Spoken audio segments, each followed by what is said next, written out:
কেউ কিছু করতে পারছে না আপনার জন্য। আপনি পরিপূর্ণ ইয়াকিনের সাথে, দৃঢ় বিশ্বাসের সাথে এই 4টা আমল নিয়মিত করবেন। এবং আমি বহু মানুষকে পার্সোনালি এটার পরামর্শ দিয়েছি, ওনারা আমল করেছেন, আমল করে উপকৃত হয়েছেন। এরকম বহু মানুষ আছেন।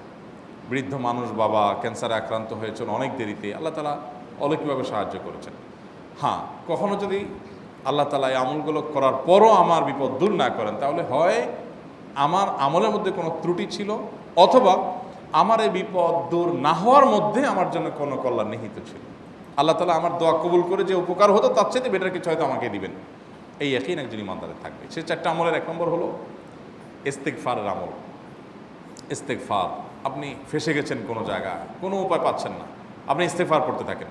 আস্তাগফিরুল্লাহ ওয়া আতুবু ইলাইহি, আস্তাগফিরুল্লাহ ওয়া আতুবু ইলাইহি, আস্তাগফিরুল্লাহ ওয়া আতুবু ইলাইহি, আস্তাগফিরুল্লাহ, আস্তাগফিরুল্লাহ, আস্তাগফিরুল্লাহাল্লাযী লা ইলাহা ইল্লা হুয়াল হাইয়ুল কাইয়্যুম ওয়া আতুবু ইলাইহি ওয়া লা হাওলা ওয়া লা কুওয়াতা ইল্লা বিল্লাহ। আল্লাহুম্মা আনতা রাব্বী লা ইলাহা ইল্লা আনতা খালাকতানি ওয়া আনা আবদুকা ওয়া আনা আলা আহদিকা ওয়া ওয়া'দিকা মাস্তাতা'তু আউযু বিকা মিন শাররি মা সানা'তু আবুউ লাকা বিনি'মাতিকা আলাইয়া ওয়া আবুউ লাকা বিযামবি ফাগফিরলি ফাইন্নাহু লা ইয়াগফিরুয যুনুবা ইল্লা আনতা। সাইয়্যিদুল ইস্তিগফার। এভাবে যে কোনো ইস্তেগফার করতে থাকেন, আপনি বেশি বেশি করে আল্লাহর কাছে ইস্তেগফার, ক্ষমা প্রার্থনা করতে থাকেন, খুব বেশি। আপনার 2 ঠোঁটে অনবরত আপনি চাইতে থাকেন আল্লাহর কাছে ক্ষমা। এই ইস্তেগফার সম্পর্কে নবী করিম সাল্লাল্লাহু আলাইহি ওয়াসাল্লাম বলেছেন, মাল্লাজিমাল ইস্তেগফার, যে ব্যক্তি ইস্তেগফারকে আঁকড়ে ধরবে, আঁকড়ে ধরা মানে কি, এটা ছাড়বে না, সে পড়তেই থাকবে অনবরত। টয়লেটে যাওয়ার সময়টা, ঘুমের সময়টা, খাওয়ার সময়টা বাদে, অবসর নামাজের সময়টা বাদে, সারাক্ষণ সে ইস্তেগফার পড়বে। এরকম যদি কেউ করে, আল্লাহ রাব্বুল আলামিন জাআলাল্লাহু লাহু মিন কুল্লি হাম্মিন ফারাজা ওয়া মিন কুল্লি যায়কিন মাখরাজা, সকল পেরেশানি থেকে, সকল টেনশন থেকে বের হওয়ার পথ আল্লাহ তাআলা অলৌকিকভাবে তার জন্য আবিষ্কার করে দিবেন। এবং আমি আমার জীবনে যেটা বলেছিলাম, বিস্তারিত বলতে চাই না, এরকম পরিস্থিতি আসছে যে চোখের সামনে কোনো আপাতত রক্ষার কোনো পথ আর খোলা নেই, এমন ভয়াবহ বিপদ। ইস্তেগফার করতে করতে এমনভাবে আল্লাহ তাআলা সাহায্য করেছেন যে এটা কল্পনা করলেও মনে হয় যে স্বপ্নের মতো। কিভাবে এখন এই লোক এই জায়গায় আসলো আমার সাহায্যের জন্য, এই লোক তো এটা আমি এই জায়গায় আসার কথা না, টিকুনি এসে হাজির হয়ে গেলেন এবং উপকারটা, আমার সমাধানটা হয়ে গেল সমস্যা। তো আলহামদুলিল্লাহ, বহুবার আমি পরীক্ষা করেছি, আর আমার পরীক্ষার 2 পয়সার দাম নাই। হাদিসে বলা আছে, গ্যারান্টি দেওয়া আছে, আমার পরীক্ষা করলেই কি না করলেই। তাহলে একটা আমল হলো কি, ইস্তেগফার। সব সময়ের জন্য এটা কন্টিনিউয়াস করবেন, আর এমনিও অবসর সময় ইস্তেগফার করবেন। আরবদের মধ্যে সৌন্দর্য আছে, তারা বিভিন্ন ডাক্তারের ওয়েটিং রুমে বা বিভিন্ন জায়গায় মানুষ যেখানে অপেক্ষা করে পাবলিক প্লেসগুলোতে লিখে রাখে ইস্তেগফার করুন। আপনার হাইওয়েগুলোর পাশে লেখা থাকে ইস্তেগফার করুন, এবং তারা আসলে একটু পরপর দেখা যায় ইস্তেগফার করে। ভালো মন্দ গুণ সবার মধ্যে আছে, তাদের এই ভালো গুণটা আছে, ইস্তেগফার বেশি বেশি করা। আমরা ইস্তেগফার সচরাচর এইভাবে অনবরত অবসর সময় করার অভ্যাস অনেকের মধ্যেই নাই। আমরা এটা চালু করবো ইনশাআল্লাহ। বিশেষ করে যখন কোনো সমস্যা হবে, তখন ইস্তেগফার চলতে থাকবে মুখে অনবরত। ধীরে ধীরে মহব্বতের সাথে নিজেকে, নিজের পাপ অপরাধগুলোর কথা স্মরণ করে আল্লাহর কাছে মাফ চাইতে থাকবো, পেরেশানি দূর হবে ইনশাআল্লাহ। 1 নাম্বার 2, দুরুদ। নবী করিম সাল্লাল্লাহু আলাইহি সাল্লামের প্রতি দুরুদ পাঠ করা, এটা যদি আপনি নিয়মিত করতে থাকেন মহব্বতের সাথে, আল্লাহুম্মা সাল্লি আলা মুহাম্মদ ওয়া আলা আলি মুহাম্মদ কামা সাল্লাইতা আলা ইব্রাহিম ওয়া আলা আলি ইব্রাহিম ইন্নাকা হামিদুম মাজিদ, আল্লাহুম্মা বারিক আলা মুহাম্মদ ওয়া আলা আলি মুহাম্মদ কামা বারাকতা আলা ইব্রাহিম ওয়া আলা আলি ইব্রাহিম ইন্নাকা হামিদুম মাজিদ। আপনি একবার ছোট দুরূদ যদি পড়েন, সাল্লাল্লাহু আলাইহি ওয়াসাল্লাম, সাল্লাল্লাহু আলাইহি ওয়াসাল্লাম, আল্লাহুম্মা সাল্লি আলা মুহাম্মদ ওয়া আলা আলি মুহাম্মদ, শুধু এইটুকু পড়েন। জাযাল্লাহু আন্না মুহাম্মাদাম মা হুয়া আহলু, শুধু এইটুকু পড়েন। আপনি এভাবে যেই কোনো দুরূদ নবী করিম সাল্লাল্লাহু আলাইহি ওয়াসাল্লামের প্রতি যদি পড়েন এবং পড়তে থাকেন অনবরত, ইস্তেগফারের পাশাপাশি দুরূদের ক্ষেত্রে নবী করিম সাল্লাল্লাহু আলাইহি ওয়াসাল্লাম বলেছেন যে এইটা তোমার জন্য যথেষ্ট হয়ে যাবে। তুমি যদি আল্লাহর কাছে আর কোনো দোয়া করতে না পারো, শুধু দুরূদটা পড়ো, তোমার সব পেয়ে যাবে, কিচ্ছু লাগবে না। এক সাহাবী বলছেন, রাসূলুল্লাহ, আমার দোয়ার মধ্যে দুরূদ কত % রাখবো? আমি তো আমার অনেক কিছু আল্লাহর কাছে চাইবো, দুরূদ মানে তো নবীজির জন্য দোয়া, মানে আমার জন্য তো আমি দোয়া করবো, আপনার জন্য দোয়া কত % করবো? 1/3, 1/4, তারপরে হাফ, এবার বিভিন্ন পার্সেন্টেজ বলছিলেন তিনি। নবী করিম সাল্লাল্লাহু আলাইহি ওয়াসাল্লাম বলেছেন যে হ্যাঁ, এর বেশি করতে পারলে আরও ভালো, আরও ভালো। তো ভদ্রলোক এর বেশি, ওই সাহাবী রাদিয়াল্লাহু তাআলা আনহু, তিনি এর বেশি বাড়াতে একটা পর্যায়ে বলছেন যে আমি সব দোয়া আপনার জন্য করি।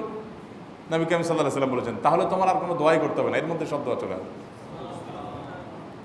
কারণ আপনি যদি বলেন আল্লাহ আপনার নবীর প্রতি আপনি রহমত নাজিল করেন, আপনার নবীর প্রতি আপনি শান্তি নাজিল করেন, আপনি যেটা দোয়া করেন, তো আল্লাহকে আল্লাহর নবীর প্রতি আপনি রহমত নাজিল করতে বললে আল্লাহ তাআলা আপনার প্রতি রহমত নাজিল করবেন কি করবেন না? আপনি কাউকে খুশি করতে চান, কার কাছ থেকে কিছু আদায় করতে চান, তার ছেলেটারে যদি হাদিয়া তোহফা দেন, আদর যত্ন করেন, তো বাই ডিফল্ট অটোমেটিকলি ওই লোকের সিম্পেথি আপনার দিকে আসবে কি আসবে না? চোখ বন্ধ করে আসবে। তো আল্লাহর নবীর জন্য যখন আপনি দোয়া করবেন তখন আল্লাহ তাআলা আপনার মধ্যে রহমত নাজিল করবেনই, এটা নবী সাল্লাল্লাহু আলাইহি ওয়াসাল্লামের ওয়াদা। যে কোনো পেরেশানি, তিনি আরো বলেছেন যদি কেউ দুরূদের আমল করে নিয়মিত, আল্লাহ রাব্বুল আলামিন তার সকল পেরেশানির জন্য যথেষ্ট করে দিবেন। এই আমলটাকে সবগুলো দূর করার জন্য যথেষ্ট হয়ে যাবে। এই দুরূদের আমলটা আমি দেখেছি সুবহানাল্লাহ গুলির মতো কাজ করে। আজকের ঘটনা, এক ভদ্রলোক সকালে একটা টেলিভিশন চ্যানেলে, বেসরকারি চ্যানেলে প্রোগ্রাম শেষ করে নামছিলাম লিফটে, তো উপস্থাপক উনি বলছিলেন যে ভাই মানে দুরূদের আমল পড়ে আমি কিছুদিন আগে একটা ইয়াতে মানে এমন একটা অবস্থা যে এইটা থেকে বের হওয়ার কোনো পথ আর নাই, শুরু করলাম দুরূদ অনবরত, এরপরে আল্লাহ তাআলা আমাকে এমনভাবে উদ্ধার করলেন আমি কল্পনা করতে পারিনি। আলহামদুলিল্লাহ এই আমলগুলো করে অনেক ভাইরা আমাকে অভিজ্ঞতা জানাইছে যে আলহামদুলিল্লাহ তাদের অভিজ্ঞতা হলো কি। হ্যাঁ, ওই যে বললাম কখনো যদি আল্লাহ তাআলা আপনার দোয়া কবুল না করেন তাহলে হয় আমার ত্রুটি আছে, আর না হলে আমার জন্য আল্লাহ তাআলা এর চেয়ে বেটার কিছু রেখেছেন, আমি সেই ইয়াকিন রাখবো ইনশাআল্লাহ বিইذنিল্লাহ। আর এই দোয়াতে সমাধান হবেই হবে, সে বিশ্বাস থাকতে হবে। নবী করিম সাল্লাল্লাহু আলাইহি ওয়াসাল্লাম বলেছেন, হাদিসে কুদসিতে আল্লাহ বলেছেন আনা ইনদা যান্নি আবদি বি, বান্দা আমার প্রতি যেমন ধারণা করে আমি তেমন আচরণ করি। এখন আপনি যদি চিন্তা করেন করে দেখি হয় কি না, দেখি ট্রাই করি, তাহলে ওই আল্লাহ তাআলা বলবেন ঠিক আছে দেখতে থাক। আপনি যদি ইয়াকিন করেন যে না নবী করিম সাল্লাল্লাহু আলাইহি ওয়াসাল্লাম যে বলেছেন অতএব সেটা হবেই, আর আল্লাহ রাব্বুল আলামিনের কাছে আমি ওইভাবেই চাবো যে আল্লাহ দিবেনই, আমি নিয়েই ছাড়বো, ইনশাআল্লাহ গুলি মিস হতে পারে, আপনার দোয়া মিস হবে না। ওই ইয়াকিন, ওই ঈমান আমার মধ্যে আনতে হবে, চেষ্টা করবো তো ইনশাআল্লাহ। তাহলে দুইটা আমল হলো ইস্তেগফার আর দুরূদ। 3 নম্বর আরেকটা আমল হলো দোয়া ইউনুস। দোয়া ইউনুস, লা ইলাহা ইল্লা আন্ত সুবহানাক ইন্নী কুনতু মিনাজ জালিমিন। বেশি বেশি পড়তে থাকবেন, যখন বিপদে পড়বেন ইস্তেগফার আর দুরূদ পড়বেন সবচেয়ে বেশি, আর মাঝে মধ্যে দোয়া ইউনুস, লা ইলাহা ইল্লা আন্ত সুবহানাকা ইন্নী কুনতু মিনাজ জালিমিন। আল্লাহ সুবহানাহু ওয়া তাআলা কোরআনে কারিমে এই দোয়ার পরে বলেছেন ওয়াকাযালিকা নুনজিল মুমিনিন। এই দোয়া পাঠ করার মাধ্যমে ইউনুস আলাইহিস সালামকে পৃথিবীর ইতিহাসের সবচেয়ে অলৌকিক ঘটনা, সকল সায়েন্স, সকল আপনার বিজ্ঞানের তত্ত্ব সবগুলোকে আপনার সবগুলোর বিপরীতে বা সবগুলোকে আপনার ভুল প্রমাণ করে দিয়ে ওই জায়গাটার জন্য আল্লাহ তাআলা ইউনুস আলাইহিসকে মাছের পেটে ঢোকার পর সেখান থেকে আবার জীবিত রেখে বের করেছেন। অক্সিজেন অভাবে তো সেখানে এমনি মারা যাওয়ার কথা, আরও নানা কারণে মারা যাওয়ার কথা, তাই না? কিন্তু আল্লাহ তাআলা তাকে রক্ষা করেছেন, কারণ উনি ওই বিপদে পড়ার পর থেকে এইটা পড়তেছিলেন, লা ইলাহা ইল্লা আনতা সুবহানাকা ইন্নী কুনতু মিনাজ জালিমিন। তো আল্লাহ তাআলা কোরআনে বলেছেন এটা ইউনুস, তার নবী ইউনুস আলাইহিস সালামকে আল্লাহ তাআলা এর মাধ্যমে রক্ষা করেছেন, সেটা তার জন্য খাস না, এটা তার জন্য স্পেশাল না, বরং আল্লাহ বলেছেন ওয়াকাযালিকা নুনজিল মুমিনিন, এটা দিয়ে আমি তাকে রক্ষা করেছি, একইভাবে ঈমানদারদেরকেও এইটার মাধ্যমে রক্ষা করব। এটা বড় অস্ত্র পেয়ে গেলাম। দোয়া ইউনুস বেশি বেশি পড়বো ইনশাআল্লাহ, লা ইলাহা ইল্লা আনতা সুবহানাকা ইন্নী।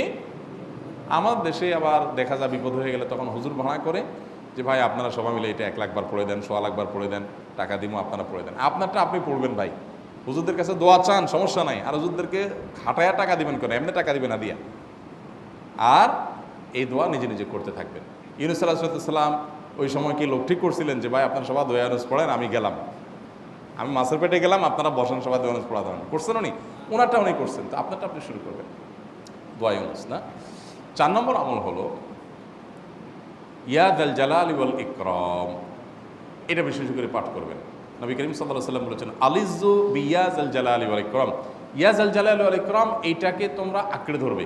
ইয়া যাল জালালি ওয়াল ইকরামের মানে কি? এটা আল্লাহকে ডাকা, আর কিছু না, এবং হাদিসে বর্ণিত দোয়া, এটা মাসনুন দোয়া।